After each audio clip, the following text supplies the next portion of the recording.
Today we're going to be talking about adding and subtracting polynomials.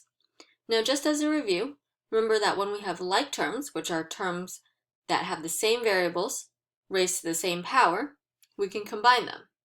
So for example, x plus x is going to equal 2x. X times x is going to equal x squared.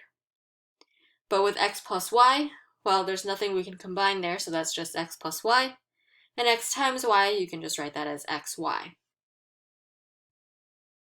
Now, when we add or subtract polynomials, we will first see, is there anything to distribute?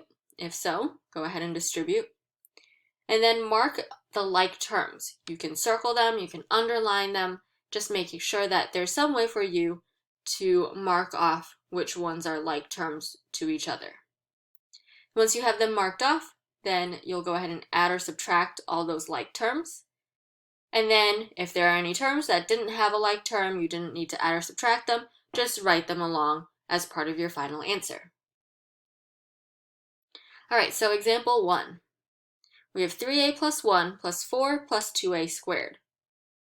Now here, since we do have parentheses, we want to check, is there anything to distribute? Remember, if you're distributing, that means you're multiplying something by that parentheses. We're not multiplying either of those parentheses by anything, so we can go ahead and take those parentheses off. Now we'll go ahead and mark off any like terms. In this case, the 1 and the 4. The 3a and the 2a squared are not like terms. So we'll add the 1 and the 4, which is 5, and then we'll write out the rest of the terms that we have left. So 3a and 2a squared. So that's my answer, 5 plus 3a plus 2a squared. All right, example 2. 5x squared minus 3x plus 1 minus 2x squared plus 2. Now in this case, since we have that minus in front, it's implied that there's a negative 1. So we're going to distribute that minus to everything inside that second parentheses.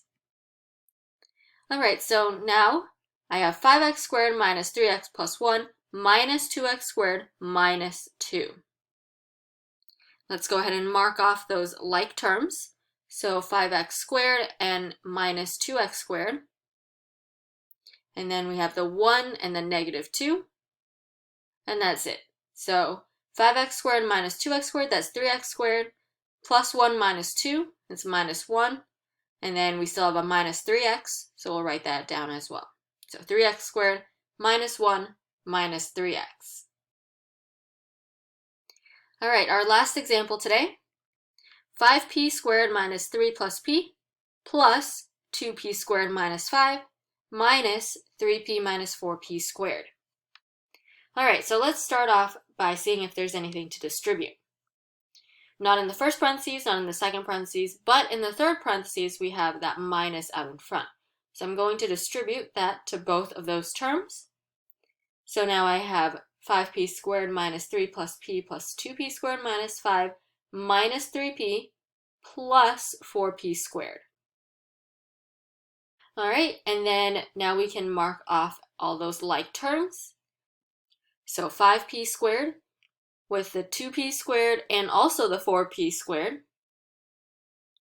We have the minus 3, the minus 5, and then we have the p and the minus 3p. All right, so 5p squared plus 2p squared plus 4p squared, that's 11p squared. And then we have minus 3 and minus 5, that's minus 8. And then we have p and minus 3p, so that's minus 2p.